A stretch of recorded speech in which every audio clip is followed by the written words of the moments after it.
Hello guys, मैं हूं दीपक कुमार सिन्हा। आप सभी का इस चैनल पर स्वागत है। आज हम करेंगे क्वेश्चन नंबर 7। क्वेश्चन नंबर 7 के बारे में पहले बता दूं कि बहुत ही टफ क्वेश्चन है, समझना थोड़ा मुश्किल है, मगर मैं फिर भी कोशिश करूंगा कि आप लोगों को मेरी बात समझ में आ जाए। मैं चाहता हूं कि इस क्वेश्चन का आंसर लिखवाने से पहले आंसर के अंदर कुछ ऐसे शब्द दिए हुए हैं जिनका जानना आप लोगों का बहुत ज़रूरी है।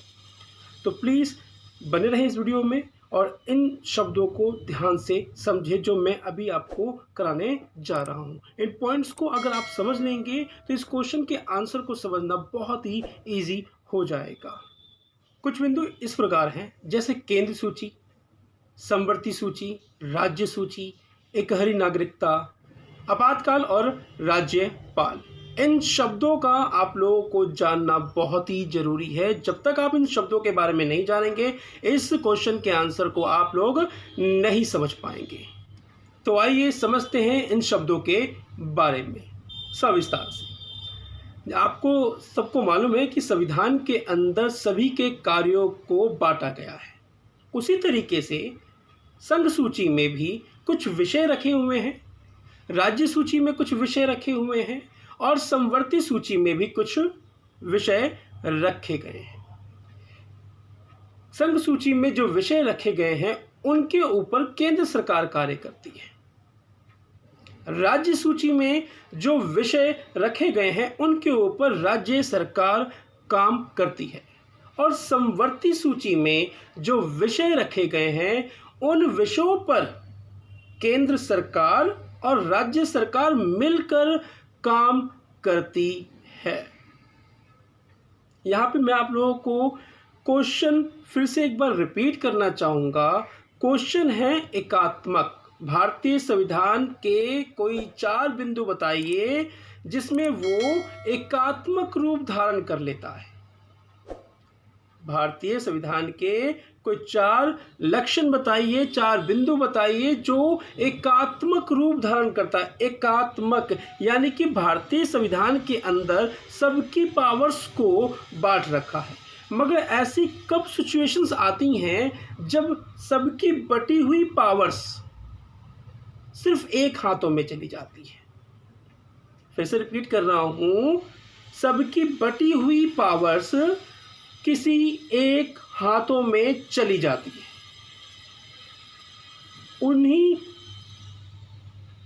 शब्दों का फिर से इस्तेमाल करूंगा। संघ सूची, राज्य सूची, समवर्ती सूची।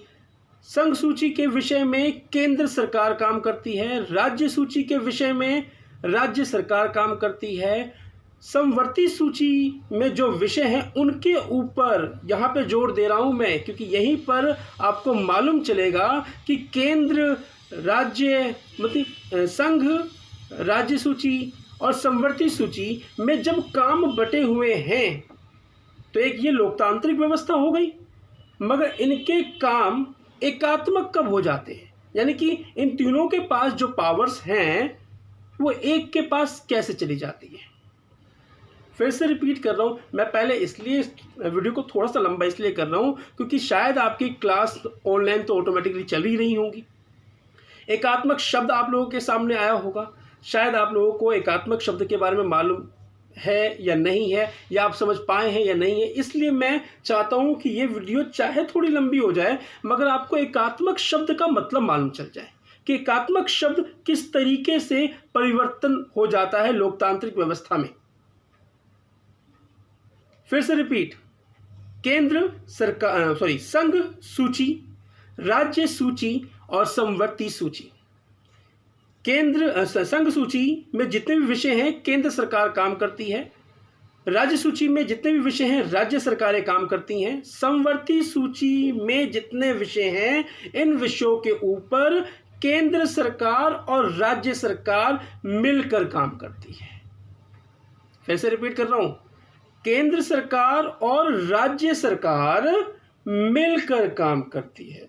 अब यहां पे समझना कि लोकतांत्रिक व्यवस्था में यहां पे एकात्मक रूप कैसे धारण कर लिया संविधान ने।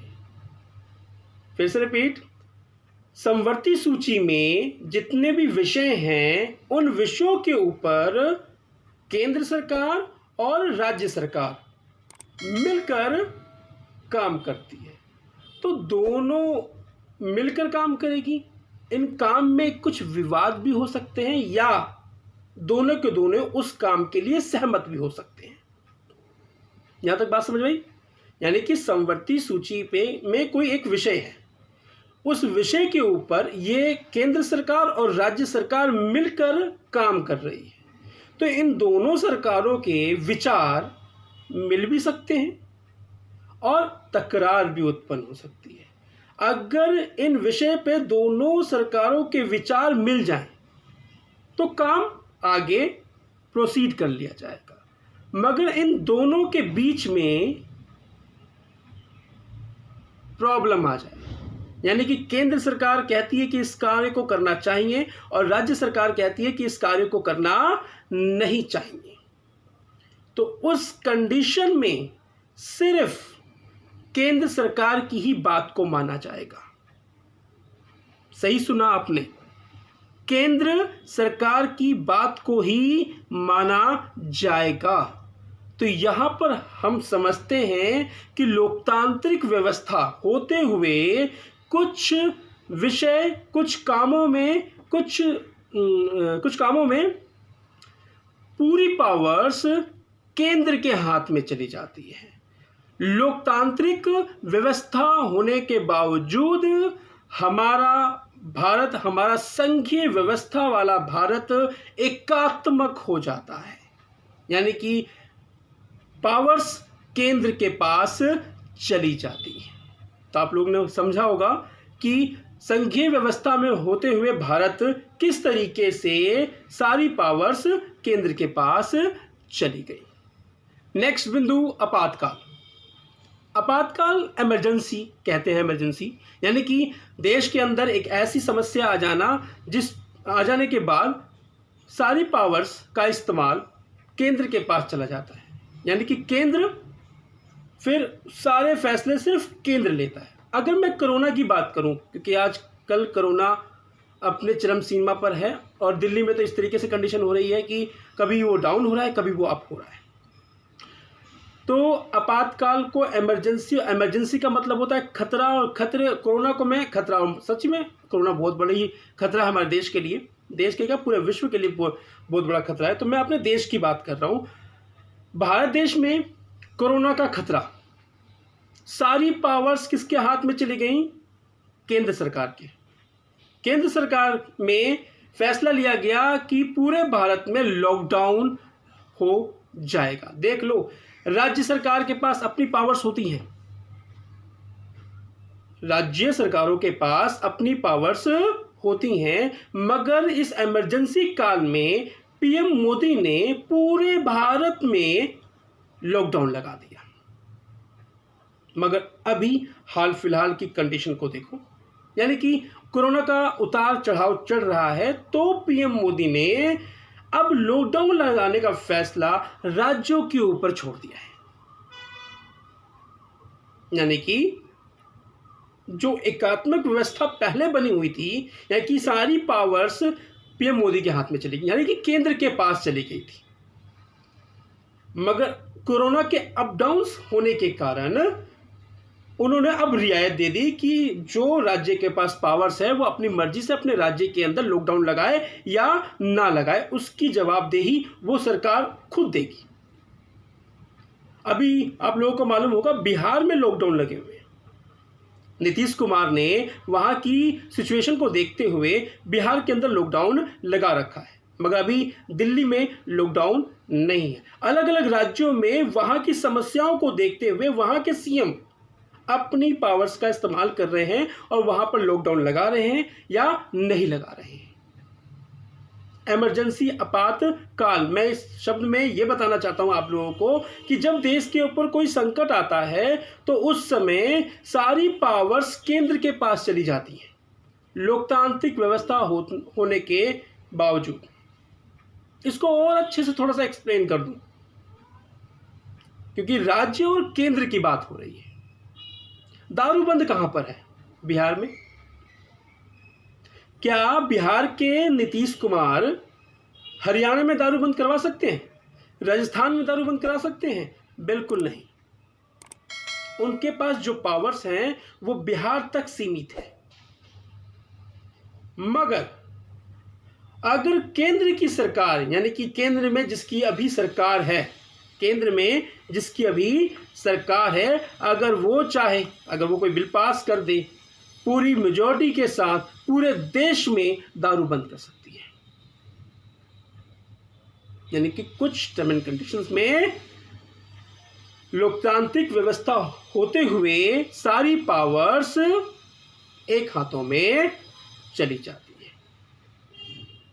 आशा करता हूं केंद्र सूची यानी कि संघ सूची, केंद्र सूची बोलो या संघ सूची बोलो, बात एक ही है। राज्य सूची, समवर्ती सूची और आपातकाल, अभी तक ये 4 शब्दों का मैंने इस्तेमाल किया और उसको बहुत अच्छे तरीके से एक्सप्लेन किया है कि आप लोगों को मालूम चल जाए। एकहरी नागरिकता, सिंपल सा पॉइंट है, पूरे भारत में एकहरी नागरिकता है। एक व्यक्ति चाहे किसी भी राज्य में रह रहा हो या हमारे 8 केंद्र शासित प्रदेश हैं उनमें रह रहा हो, वो क्या है? भारतीय है। तो इसलिए हम कहते हैं भारत में एकहरी नागरिकता है। मगर अमेरिका में कुछ अलग, अमेरिका में दोहरी नागरिकता है। एक तो अमेरिका की नागरिकता और एक जिस राज्य में नागरिक रह रहा है उस राज्य की नागरिकता। इसलिए अमेरिका को कहा जाता है कि अमेरिका में दोहरी नागरिकता है। नेक्स्ट पॉइंट, राज्यपाल। राज्यपाल, इस राज्यपाल के बारे में आप आने वाले चैप्टर्स में बहुत विस्तार से पढ़ेंगे, मगर अभी मैं संघात्मक व्यवस्था में एकात्मक व्यवस्था किस तरीके से हो जाती है वो चीज़ समझाने की कोशिश कर रहा हूं और राज्यपाल की इसमें भूमिका को बताना चाहता हूं। देश के राजा कौन? देश का राजा राष्ट्रपति, हमारे राष्ट्रपति रामनाथ कोविंद, जो हमारे भारत देश के राष्ट्रपति हैं। उन पे जिम्मा है पूरे देश का। हालांकि राष्ट्रपति नाम मात्र के माने जाते हैं, उनकी सारी शक्तियां का प्रयोग हमारे प्रधानमंत्री करते हैं, मगर फिर भी गार्जियन की भूमिका राष्ट्रपति निभाते हैं। तो राष्ट्रपति को पूरे भारत को देखना है। अब राष्ट्रपति पूरे भारत का भ्रमण तो कर नहीं सकते कि 28 राज्यों की जानकारी कैसे हासिल करें। केंद्र शासित जो प्रदेश हैं वहाँ पे क्या हो रहा है क्या नहीं हो रहा मुझको जानकारी कैसे मिले, राज्यों में क्या हो रहा है क्या नहीं हो रहा उसकी जानकारी मुझे कैसे मिले। तो उन्होंने क्या किया, एक एजेंट, आगे आप पढ़ेंगे एजेंट शब्द विस्तार से, यानी कि राज्यपाल, हर राज्य में अपना एक एक राज्यपाल नियुक्त कर दिया। 28 राज्य यानी 28 राज्यपाल नियुक्त कर दिया। मैंने 28 राज्य और 28 राज्यपाल नियुक्त करने की भी बात तो बोल दी, मगर यहाँ पे थोड़ा सा ट्विस्ट है, 1 या 2 राज्यों का एक राज्यपाल भी होता है। तो मैं अभी डिटेल में नहीं जा रहा, जब नेक्स्ट चैप्टर्स आगे आएंगे और जब राज्यपाल की बात होगी तो मैं उसको डिटेल से समझाऊंगा। तो अभी सिर्फ दिमाग में इतना समझ लो कि 28 राज्य, 28 राज्यपाल किसने नियुक्त करे? राष्ट्रपति ने नियुक्त करे। और उन राज्यपाल का काम होता है उस राज्य के अंदर होने वाली गतिविधियों पर ध्यान रखें कि वहाँ के सीएम, वहाँ के मंत्री, वहाँ की कार्यप्रणाली किस तरीके से काम कर रही है और किस तरीके से नहीं कर रही। यानी कि एक राज्य में एक सीएम है, सीएम के पास अपनी पूरी पावर्स है क्योंकि उस राज्य का वो मुखिया है। जिस तरीके से पूरे देश का मुखिया राष्ट्रपति है, उसी पूरे राज्य का मुखिया सीएम है। मगर यहाँ पर ट्विस्ट वाली बात ये हो जाती है, एक राज्य तकरार करता है कि मैं सीएम, मतलब उस राज्य का कोई सीएम अपने राज्य को देख रहा है। अब उस सीएम के ऊपर एक राज्यपाल को बैठा रखा है। सीएम क्या है? उस राज्य का मुखिया। उसको क्या करना है, क्या नहीं करना, क्या करना क्या नहीं करना, उस सब कुछ वो जवाबदेह है। मगर सीएम के ऊपर एक राज्यपाल को बैठा रखा है। हालांकि राज्यपाल का काम सिर्फ यही है कि उस राज्य की गतिविधियों पर ध्यान देना और उस राज्य की रिपोर्ट राष्ट्रपति को देना। तो यहां पर इस भूमिका पर सीएम, जिस राज्य के सीएम होते हैं, वो थोड़े नाखुश होते हैं।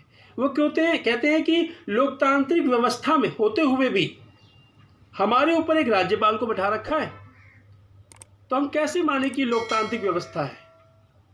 ये क्यों तो एकात्मक व्यवस्था हो गई। तो इस सिचुएशन, राज्यपाल के सिचुएशन को मैं बता रहा हूं कि लोकतांत्रिक व्यवस्था होते हुए, संघीय व्यवस्था होते हुए सारा कंट्रोल राष्ट्रपति के हाथों में, क्योंकि राष्ट्रपति ने हर राज्य के अंदर अपना एक एक एजेंट यानी कि एक एक राज्यपाल बैठा रखा है। देख लो वीडियो प्लीज़, सच्ची में कह रहा हूँ वीडियो लंबी होगी क्योंकि मैं एक एक शब्द के ऊपर जोर दे रहा हूँ। तो वो इसलिए जोर दे रहा हूँ कि आप लोगों को बात समझ में आए। एकात्मक, ये शब्द जो आया है एकात्मक, संघीय व्यवस्था एकात्मक रूप कब धारण करती है, तो ये क्वेश्चन बहुत इंपॉर्टेंट हो जाता है क्योंकि ये टफ क्वेश्चन है और एग्जामिनर अगर पूछेगा तो एग्जामिनर चाहता है कि स्टूडेंट्स को ये बात मालूम हो। तो आशा करता हूँ मेरे ये सारे एग्जाम्पल्स जो मैंने आप लोगों को दिए, बात आप लोगों को समझ में आ गई होगी। अब मैं लिखवाऊंगा आप लोगों को आंसर। ये जो 4 पॉइंट्स हैं, ये जो 4 पॉइंट्स में आंसर खत्म हो जाएगा और इस 4 पॉइंट्स के अंदर आपको सारी बातें क्लियर हो जाएंगी। मैं एक बार और बात बोलना चाहूँगा आंसर लिखवाने से पहले कि जितने भी सैम्पल पेपर्स हैं मार्केट में, जितनी भी बुक्स हैं, उन सब का निचोड़ मैंने अपने नोट्स में दिया हुआ है। उन सब का निचोड़ आप सैम्पल पेपर उठा के देख लीजिए, एकात्मक के लक्षण उसके अंदर मिल जाएंगे, मगर उसके अंदर बहुत टफ लैंग्वेज के साथ। आप गाइड उठाओ, उसके अंदर तो एकात्मक लक्षण जो बताए जाएंगे उसके तो 22-23 पॉइंट्स बता दिए जाएंगे। और ये क्वेश्चन ज़्यादातर 4 मार्क्स के अंदर मैंने देखा है, जो मैं अपने 7 साल का एक्सपीरियंस बता रहा हूँ, 4 से 6 मार्क्स में। ठीक है, तो अब लिखिए आंसर। आंसर पॉइंट नंबर 1, शक्तिशाली केंद्र। एक्सप्लेन करेंगे। केंद्र संघ सूची और समवर्ती सूची पर कानून बनाता ही है, साथ ही साथ वह राज्य सूची के विषयों पर भी कानून बनाता है। Answer stop. अब थोड़ा सा एक्सप्लेन कर दूं इस पॉइंट को। केंद्र संघ सूची और समवर्ती सूची, इन दोनों विषयों पर कानून बनाता तो है, बनाता ही है, मगर कुछ विशेष परिस्थितियों में राज्य सूची में जो विषय दिए गए हैं उनके ऊपर भी कानून बना सकता है। देख लो पावर्स किस तरीके से केंद्र के पास जा रही है, यानी कि संघात्मक व्यवस्था किस तरीके से एकात्मक हो रही है। राज्य सूची में जो विषय हैं उन सूचियों के ऊपर राज्य सरकार का काम है कानून और नियम बनाना। अब इसमें केंद्र सरकार क्यों घुस रही है? मगर नहीं, विशेष परिस्थितियों में राज्य सूची में जो विषय दिए गए हैं उन पर भी केंद्र सरकार कानून नियम बना सकती है। इसलिए कहते हैं भारतीय संघीय व्यवस्था कभी एकात्मक रूप भी धारण करती है। तो ये पॉइंट से मालूम चलता है कि संघीय व्यवस्था होने के बावजूद कुछ परिस्थितियों में हमारा संविधान या हमारा लोकतांत्रिक व्यवस्था एकात्मक हो जाता है। तो पॉइंट नंबर 1 था हमारा शक्तिशाली केंद्र। पॉइंट नंबर 2 एक्सप्लेन करेंगे, मैं अपने नोट्स के साथ कराऊं। राष्ट्रपति के द्वारा आपातकाल की घोषणा करने पर, आपातकाल की घोषणा यानी कि कोई संकट आने पर, यानी कि आपातकाल की घोषणा करने पर भारत का संघीय शासन एकात्मक शासन का रूप ले लेता है। एकात्मक शासन का रूप ले लेता है। इसका एग्जाम्पल मैंने पहले आपको समझा दिया था कि किस तरीके से आपातकाल में सारी शक्तियां किसी एक के हाथ में चली जाती हैं और संघीय व्यवस्था एकात्मक हो जाता है। पॉइंट नंबर 3, एकहरी नागरिकता। आंसर इस तरीके से है, एक्सप्लेन करेंगे। भारत में संयुक्त राज्य अमेरिका की तरह दोहरी नागरिकता नहीं अपनाई गई है। भारत में राज्यों के नागरिक या संघीय प्रदेशों के नागरिक, यानी कि राज्य या केंद्र के नागरिक, सभी देशवासी केवल भारतीय ही कहलाते हैं। पॉइंट खत्म। देखा, किसी भी राज्य में रहता हो नागरिक, किसी भी केंद्र शासित प्रदेश में रहता हो नागरिक, वो सिर्फ क्या है, भारतीय। पॉइंट 4 राज्यपाल की नियुक्ति एक्सप्लेन करेंगे। राज्यपालों की नियुक्ति राष्ट्रपति द्वारा होती है और वे विशेष परिस्थितियों में केंद्र के एजेंट के रूप में कार्य करते हैं। Answer finish. Point finish. केंद्र के एजेंट के रूप में अलग अलग राज्यों में कार्य करते हैं।